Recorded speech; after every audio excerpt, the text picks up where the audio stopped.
Hello students, science की online class में आपका स्वागत है।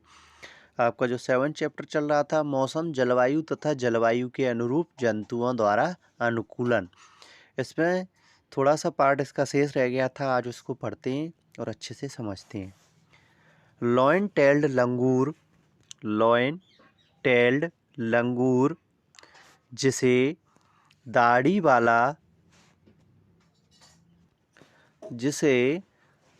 दाढ़ी वाला ऐप भी कहते हैं, पश्चिमी घाट के वर्षा वनों में पाया जाता है। कहाँ पर पाया जाता है ये? पश्चिमी घाट के वर्षा वनों में पाया जाता है। इसकी सबसे प्रमुख विशेषता इसकी चांदी और सफ़ेद श्वेत अयाल हैं। इसकी सबसे प्रमुख विशेषता क्या है इसकी?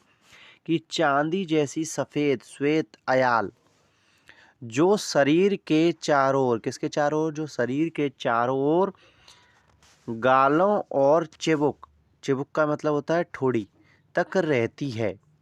यह वृक्षों पर आसानी से चढ़ जाता है और अपने जीवन का अधिकांश समय वृक्षों पर ही व्यतीत करता है। यानी कि ये जीवन का जो इसका अधिकांश समय है वो वृक्षों पर रहकर ही व्यतीत होता है। यह मुख्यतः फल खाता है। बीज, कोमल पत्तियां, तने, पुष्प और कलियां भी खाता है। मुख्यतः तो फल खाता है। फल के अलावा ये बीज है, कोमल पत्तियां हैं, तने, पुष्प और कलियां भी खाता है। लॉइन टेल्ड लंगूर वृक्षों की छाल में वास करने वाले कीड़ों की तलाश में रहता है। यानी कि लॉइन टेल्ड जो लंगूर होता है वो क्या करता है? जो वृक्षों की छाल होती है उस छाल के अंदर पाए जाने वाले कीटों को भी क्या करता है? तलाश करके भोजन के रूप में खाता है। चूंकि ये लंगूर वृक्षों पर पर्याप्त भोजन जुटा पाने में समर्थ होते हैं, क्योंकि जो लंगूर होता है वो पेड़ों पर अधिकतम ऊंचाई पर चढ़ सकते हैं, जिसके कारण वो क्या करते हैं कि जो तनों में जो कीट होते हैं उन कीटों को भी अपने भोजन के रूप में ग्रहण कर लेते हैं। अतः वे भूमि पर यदा कदा ही आते हैं और नीचे जो भूमि है, जमीन है, उस पर यदा कदा ही आते हैं। ज़्यादा समय वो अपने वृक्षों पर ही व्यतीत करते हैं। नेक्स्ट देखते हैं इसमें। अब इसमें पॉइंट आता है कि भारतीय उष्णकटिबंधीय वर्षा वन, कहाँ पर? भारत में पाए जाने वाले जो उष्णकटिबंधीय वर्षा वन हैं का एक अन्य परिचित जंतु हाथी है। कौन सा है परिचित जंतु? हाथी को माना गया है। चित्र 7.11 में जिसका चित्र इसमें दिखाया गया है, ये हाथी का डायग्राम दे रखा है इसमें। हाथी अनेक प्रकार से वर्षा वनों की परिस्थितियों के लिए अनुकूलित होता है। यानी कि वर्षा वन जो पाए जाते हैं उनमें रहने के लिए क्या होता है? अनुकूलित होता है। इसकी सूंड को ध्यान से देखिए। इसकी जो सूंड है उसको ध्यान से देखिए, जिसका उपयोग वह नाक के रूप में करता है। किसके रूप में करता है? नाक के रूप में। लंबी सूंड से इसकी सूंघने की जो शक्ति है बहुत अच्छी हो जाती है। कैसी हो जाती है? इसकी सूंघने की जो शक्ति है बहुत अच्छी हो जाती है। हाथी द्वारा सूंड का उपयोग भोजन को उठाने के लिए भी किया जाता है। यानी कि अपनी सूंड का उपयोग ये क्या करता है? भोजन को पकड़ने में और उसे उठाने में आसानी से, उसके लिए भी क्या करता है? सूंड का उपयोग करता है। यद्यपि इसके बाह्य दांत, यानी कि जो बाहरी रूप में ये दांत दिखाई दे रहे हैं दोनों साइड सूंड के, ये बाह्य दांत जो होते हैं जिन्हें रध कहते हैं, वास्तव में रूपांतरित दंत होते हैं। यानी कि बाहर निकले हुए दांत होते हैं। इन दांतों से हाथी अपनी पसंद के वृक्षों की छाल को, यानी कि जो तने के ऊपर जो भूरे रंग की जो छाल होती है वृक्षों के ऊपर, उस छाल को आसानी से छील सकते हैं इन दांतों से। यानी कि जो रूपांतरित दांत हैं, जो बाहर निकले हुए दांत हैं, उन दांतों से वह किसी भी वृक्ष की छाल को, जो उसका पसंदीदा, जिसको वह पसंद करता है, उस वृक्ष की छाल को वह इन दांतों से छील सकता है। अतः भोजन के लिए स्पर्धा के बावजूद हाथी आसानी से अपना भोजन जुटाने में समर्थ होता है।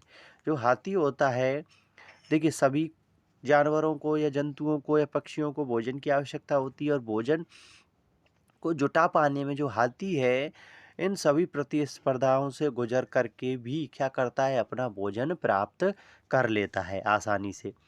हाथी के लंबे बड़े कान बहुत हल्की ध्वनि को भी सुनने में सहायक होते हैं। बिल्कुल हल्की ध्वनि होती है, काफ़ी दूरी से जो आ रही है उसको भी वह ध्वनि को आसानी से सुन सकता है। वर्षा वनों की गर्म और आर्द्र जलवायु में हाथी को ठंडा रखने में भी उसके कान सहायक होते हैं।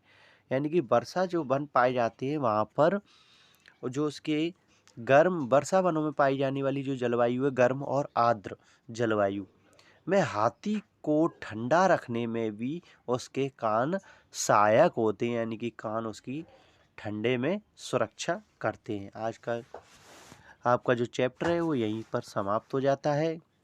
इसके क्वेश्चन आंसर दे रखे हैं इसमें कुछ।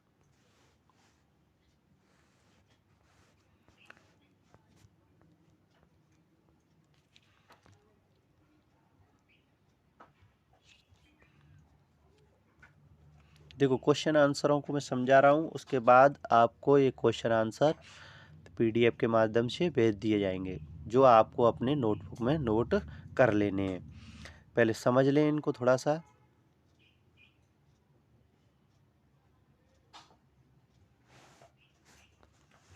देखिए उन घटकों के नाम लिख बताइए जो किसी स्थान के मौसम को निर्धारित करते हैं। तो उन घटकों के जो नाम हैं जो किसी मौसम को निर्धारित करते हैं, जैसे कि तापमान है, वर्षा है, आर्द्रता है, पवन है, वेग है आदि, ये सभी क्या होते हैं, किसी स्थान के मौसम को निर्धारित करते हैं। दूसरा क्वेश्चन है आपका कि दिन में किस समय ताप के अधिकतम और न्यूनतम होने की संभावना होती है। तो मैंने जब ये चैप्टर ऑफलाइन क्लासेज में पढ़ाया था तो मैंने बताया था कि दिन के समय जो तापमान होता है वो दोपहर के समय होता है, ठीक है। दिन में किस समय तापमान अधिकतम, तो अधिकतम तापमान जो होता है वो दोपहर के समय होता है, और न्यूनतम जो तापमान होता है वो सुबह प्रातःकाल जो होता है, प्रातःकाल कह दो या सुबह कह दो, भोर के समय भी बोलते हैं इसको, भोर के समय, सुबह के समय या प्रातःकाल। जो समय प्रातःकाल जो तापमान होता है वो न्यूनतम होता है, ठीक है। तीसरा क्वेश्चन दे रखा है कि दीर्घ अवधि के मौसम, यानी कि दीर्घ अवधि तक जहाँ पर मौसम रहता है उसको हम क्या कहते हैं, दीर्घ अवधि के मौसम का औसत क्या कहलाता है। तो इसमें आएगा आपका जलवायु। क्या कहलाता है, जलवायु कहलाता है। दीर्घ अवधि के मौसम का औसत जलवायु कहलाता है। सेकंड है इसमें, किसी स्थान पर बहुत कम वर्षा होती है और उस स्थान का तापमान वर्ष भर उच्च रहता है। वर्षा कम होती है और तापमान हमेशा उच्च रहता है। उस स्थान की जलवायु कैसी होती है, फिर वहाँ पर भाई वर्ष भर तापमान अधिक रहता है तो उस स्थान की जलवायु कैसी हो जाती है, गर्म। उस स्थान की जो जलवायु है गर्म हो जाती है। कैसी हो जाती है, गर्म। और शुष्क होगी, कैसी होगी, शुष्क होगी। कैसी होगी, शुष्क होगी। इसमें आएगा शुष्क। चरम जलवायु, तीसरा पॉइंट, चरम जलवायुवीय परिस्थिति वाले पृथ्वी के दो क्षेत्र। अब दो क्षेत्रों के बारे में पूछा है, तो पहले में आपका आएगा उष्ण कटिबंधीय, उष्ण कटिबंधीय, और दूसरा जो क्षेत्र आएगा वो आएगा आपका ध्रुवीय क्षेत्र। पहले में आएगा उष्ण कटिबंधीय क्षेत्र और दूसरे में आएगा ध्रुवीय क्षेत्र। अब फोर्थ नंबर का जो क्वेश्चन है उसको समझते हैं कि निम्नलिखित क्षेत्रों की जलवायु का प्रकार बताइए, ठीक है। तो इसमें जम्मू एवं कश्मीर, अब जम्मू एवं कश्मीर जो कैसा स्थान है, वहाँ पर कैसी जलवायु पाई जाती है, तो उस जलवायु के बारे में यहाँ पर हम क्वेश्चन को करना है, ठीक है। तो इसका आंसर मैं आपको पीडीएफ के माध्यम से भेज दूंगा। और पांचवा जो क्वेश्चन है इसमें, मौसम और जलवायु में किस में तेजी से परिवर्तन होता है। देखिए आपने पढ़ा था कि मौसम है और जलवायु है। तो मौसम में सबसे पहले परिवर्तन होता है, जैसे कि एक दिन के मौसम को देखें, कभी धूप निकलती रहती है तो थोड़ी देर बाद ही वर्षा हो जाती है, वर्षा होने के बाद फिर से धूप निकल आती है। तो मौसम जो है वो बहुत ही तेज़ी से परिवर्तित हो जाता है। तो इसमें क्या आएगा कि मौसम किस में तेज़ी से परिवर्तन होता है? मौसम में तेज़ी से परिवर्तन होता है। ठीक है, समझ में आ गया क्वेश्चन? 6 नंबर का क्वेश्चन है इसमें। जंतुओं की कुछ विशेषताओं की सूची नीचे दी गई है। ठीक है, ये सूची दे रखी है आपको का से लेकर ठा तक। क्वेश्चन में कहा गया है नीचे, उपरोक्त विशेषता के लिए यह बताइए कि उष्णकटिबंधीय वर्षावन और ध्रुवीय क्षेत्रीय में से किसके लिए अनुकूलित है? क्या आप समझते हैं कि इसमें से कुछ विशेषताएं दोनों क्षेत्रों के लिए अनुकूलित है? अब देखिए, ये पॉइंट दिए गए हैं आपको, इनमें से पॉइंटों को हमें किस दो अलग अलग भागों में विभाजित करके लिखना है। देखिए, एक तो आपको पॉइंट डालना है उष्णकटिबंधीय वन वर्षावन।